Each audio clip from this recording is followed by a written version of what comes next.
سلطان صلاح الدین ایوبی عیسائی دنیا جسے رچرڈ سیل دل کہہ کر پکارتی ہے اور فخر کرتی تھی، اور جسے یورپی ملکوں نے اپنی افواج فوجوں کی سربراہی سونپ کر فلسطین کی جنگ میں صلاح الدین ایوبی کے مقابلے میں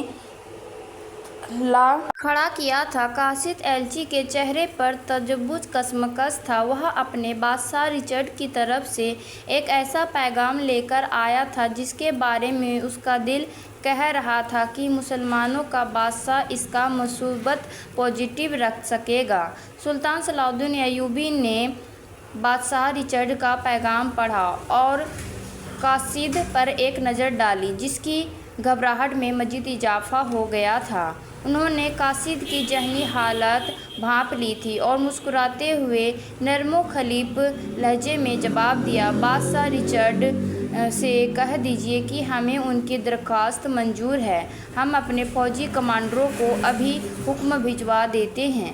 ہمیں یقین ہے کہ 7 روز تک مکمل جنگ بندی کے عارضی ٹیمپرری معاہدے پر خود شاہ رچرڈ اور ان کی افواج بھی پوری طرح عمل کریں گے۔ کی طرف سے کوئی چھیڑخانی نہیں ہوئی تو پھر ہم یہ درخواست رد کر دیں گے۔ سلطان صلاح الدین ایوبی نے قاصد کے سراپا کا بھرپور جائزہ لیتے ہوئے کہا، ہماری طرف شاہ رچرڈ کو مبارکباد بھی پیش کر دیں کہ وہ ایک اہم فرید شبدکوش کارگر ہو رہے ہیں۔ قاصد کے چہرے پر کا اضطراب پریشانی دور ہو چکا تھا۔ وہ سوچ بھی نہیں سکتا تھا کہ مسلمانوں کا سلطان اتنا فیاض بھی ہوگا۔ دل ہی دل میں وہ بھی یہ سوچ رہا تھا کہ اگر ایسی درخواست صلاح الدین کی ہو تو بادشاہ رچرڈ کی خدمت میں پیش کی جاتی تو اسے حقارت میں سے ٹھکرا دیتا، بلکہ اسے سارے دربار میں سنا کر اس کا مذاق اڑاتا۔ سلطان صلاح الدین ایوبی نے رچرڈ کی درخواست قبول کرکے فجائز کا ایسا ثبوت پیش کیا تھا کہ جس کا تصور خیال کی عیسائی کے لیے محال ناممکن تھا۔ شاہ رچرڈ اپنی بیٹی ماریا کی شادی کرنا چاہتے تھے۔ شادی کے جشن کے لیے اس نے اس زمانے میں 7 روز کے لیے جنگ بندی کی درخواست کی تھی۔ جب صلیبی جنگ اپنے جوڑوں پر لڑی جا رہی تھی تو شاہ رچرڈ کے حلقے میں شادی کی تیاریاں زور شور سے شروع ہونے لگیں۔ تھکے ماندے سپاہیوں کو بھی سلطانے کا موقع مل گیا۔ عیسائی کیمپ میں فوجی شب و روز دن رات شراب پیتے اور رقص و سرور ناچ گانے کی محفلیں برپا کرنے لگے۔ سلطان صلاح الدین ایوبی نے آرام کرتے اور اپنے اللہ کی عبادت میں مصروف دکھائی دیتے۔ شادی کے جشن کی تیاریوں میں مصروف شاہ رچرڈ کو ایک نئی بات سوجی اور وہ اس پر عمل کرنے کے لیے تیار ہو گیا۔ قاصد پھر سلطان صلاح الدین ایوبی کے دربار میں حاضر ہوا۔ اس بار اسے یقین تھا کہ صلاح الدین شاہ رچرڈ کا دعوت نامہ کبھی قبول نہیں کرے گا۔ ذہین اور عاقل قاصد بڑے غور سے سلطان صلاح الدین ایوبی کے چہرے کے تاثرات ہاؤ بھاؤ سمجھنے کی کوشش کر رہا تھا۔ سلطان صلاح الدین ایوبی نے دعوت نامہ پڑھتے وقت کسی تاثر یا رد عمل کا اظہار نہیں کیا۔ سلطان نے ایک نگاہ اپنے درباریوں پر ڈالی اور پھر قاصد کی طرف دیکھا اور کہنے لگے، میں شاہ رچرڈ کا شکر گزار ہوں کہ انہوں نے مجھے اپنی مرثوہ خوشیوں میں شرکت شامل کے لیے یاد رکھا۔ شاہ رچرڈ کو میرا پیغام دینا کہ میں شادی کی تقریب میں ضرور شرکت کروں گا۔ قاصد یہ جواب لے کر سلطان صلاح الدین ایوبی کے خیمے سے باہر نکلا تو وہ مسکرا رہا تھا۔ اس کا دل کہہ رہا تھا کہ صلاح الدین نے اگرچہ شادی کے جشن میں شرکت کے لیے حامی بھر لی ہے لیکن وہ اپنا وعدہ پورا نہیں کرے گا۔ بھلا کون ایسا شخص ہو سکتا ہے جو دشمنوں کی کچھار میں جانے پر آمادہ تیار ہو؟ وہ ضرور بعد میں کسی مصروفیت کا عذر بہانہ پیش کر دے گا۔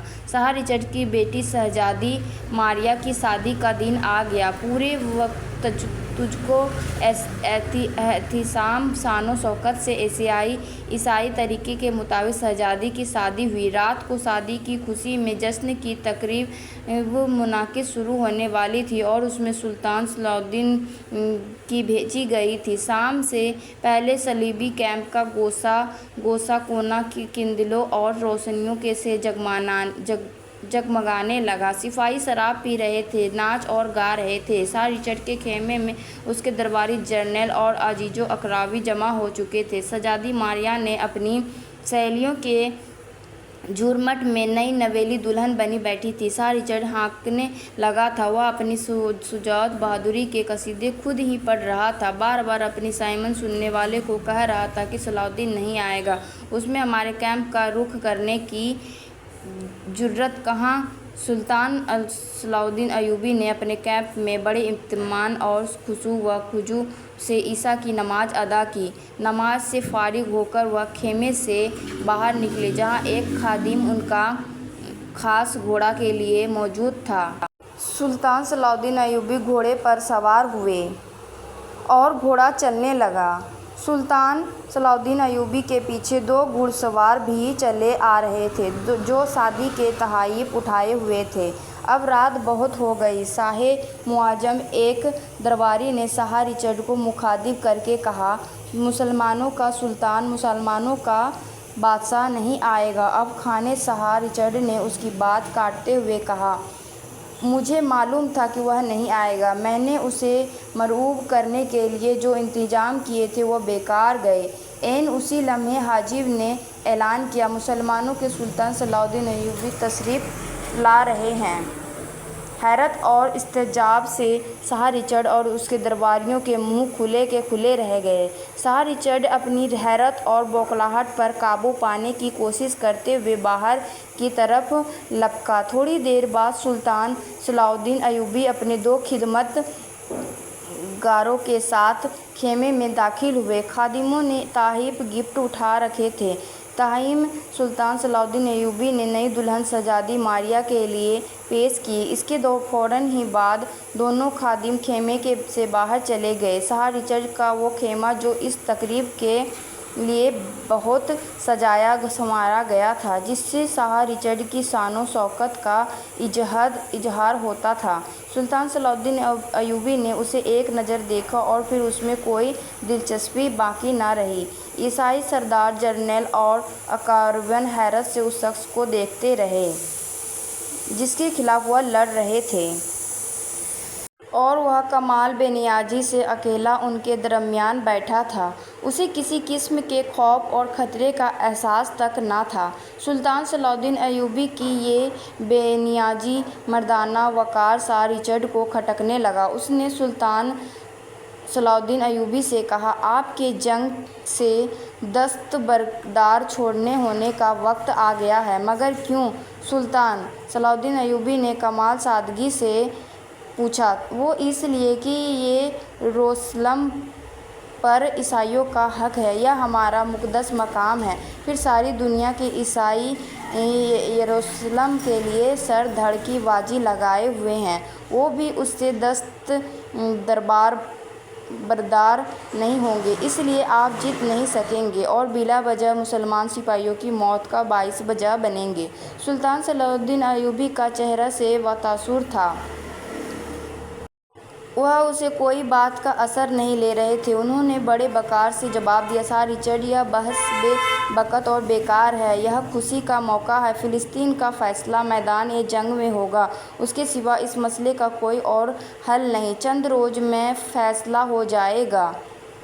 کون جیتتا ہے اور کون ہارتا ہے؟ سلطان صلاح الدین ایوبی کے اس مشکوک جواب نے شاہ رچرڈ کو یہ موضوع بحث بدل دینے پر مجبور کر دیا۔ وہ دیکھ رہا تھا کہ اس کے درباری اور اس کے جرنیل صلاح الدین کی سنجیدگی اور بے خوفی سے متاثر ہوتے چلے جا رہے تھے۔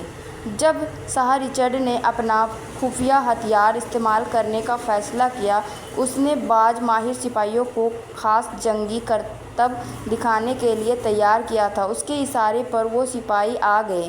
واقعی ان کے کرتب متاثر کرنے والے تھے۔ انہوں نے اپنی بہادری، شجاعت کے ایسے نمونے پیش کیے کہ تمام درباری اس اس کر اٹھ اٹھے۔ سلطان صلاح الدین ایوبی تلواروں کا ماہرانہ کھیل غور سے یوں دیکھ رہے تھے جیسے اسے ان مظاہروں میں دلچسپی تو ہے مگر وہ ان سے زیادہ اثر نہیں لے رہے تھے۔ مظاہرے ختم ہوتے ہی سر رچرڈ نے بڑی بے فکری سے کہا، سلطان آپ نے دیکھا کہ میرے پاس کیسے کیسے ماہر اور بہادر سپاہی ہیں، کیا آپ کے سپاہی ان کا مقابلہ کر سکیں گے؟ اس لیے میں کہتا ہوں کہ آپ جنگ ختم کر کے واپس چلے جائیں۔ سلطان صلاح الدین ایوبی اپنی ناشست بیٹھک میں انہوں نے اپنی ہلالی تلوار نیام سے نکالی تو اس کی آب و تاب سے دیکھنے والے کی آنکھیں خیرہ ہونے لگیں۔ سلطان صلاح الدین ایوبی کے چہرے پر بلا کا وقار تھا۔ انہوں نے آہستہ سے کہا، میں صرف ایک چیز دکھاتا ہوں، پھر آپ جواب دیجیے گا کہ کیا آپ کا ایک بھی سپاہی تلوار کے ایسے ماہرانہ استعمال کی صلاحیت رکھتا ہے؟ یہ کہہ کر سلطان صلاح الدین ایوبی بڑے وقار سے چلتے ہوئے دلہن شہزادی ماریہ کے پاس پہنچے اور بڑے نرم لہجے میں کہا، شہزادی کیا میں آپ کا یہ انتہائی ریشمی مہین دوپٹہ لے سکتا ہوں؟ سب کی نگاہیں سلطان صلاح الدین ایوبی اور ان کی تلوار پر جمی ہوئی تھیں۔ شہزادی ماریہ بھی بوکھلا گئی۔ ہاں سلطان معاوضہ، آپ لے سکتے ہیں۔ اس نے کانپتے ہاتھوں سے اپنا قیمتی سفید رنگ کا بہت ملائم بہت مہین ریشمی دوپٹہ اتار کر سلطان کے سامنے پیش کر دیا۔ سلطان نے شکریہ ادا کرتے ہوئے وہ دوپٹہ لیا، شاہ رچرڈ پر ایک نگاہ ڈالی، پھر وہاں موجود تمام جرنیل اور درباریوں کو وقار بھرے انداز میں دیکھا اور وہ نازک دوپٹہ ہوا میں اچھال دیا۔ اس سے پہلے کہ وہ دوپٹہ زمین پر آتا، سلطان نے لپک کر اس پر اپنی تلوار سے وار کیا اور وہ دو ٹکڑے میں ہو گیا۔ سلطان صلاح الدین ایوبی نے اپنی تلوار نیام میں ڈالتے ہوئے کہا، کیا شاہ رچرڈ آپ خود یا آپ کی فوج میں کوئی ماہر تیزچن تلوار باز ہے جس کی تلوار ایسے نرم اور مہین دوپٹوں کو کاٹ سکے؟ کوئی ہے تو اسے کہیے کہ آپ آئے اور اس کا ثبوت پیش کرے۔ پورے دربار پر سناٹا چھا گیا۔ کوئی ایسا نہ تھا کہ جس کی تلوار کی دھار اتنی تیز ہو، اور کوئی ایسا نہ تھا کہ جو سلطان صلاح الدین ایوبی جیسے مہارت رکھتا ہو۔ سلطان صلاح الدین ایوبی متانت وقار سے کھڑے رہے، پھر جب کوئی نہ آیا تو انہوں نے جانے کی اجازت چاہی اور اعتماد کے ساتھ قدم اٹھاتے ہوئے اکیلے ہی خیمے سے باہر نکل آئے۔ اللہ رب العالمین ہم سب کو بھی ایسا ہی جذبۂ ایمان عطا فرمائے، آمین ثم آمین۔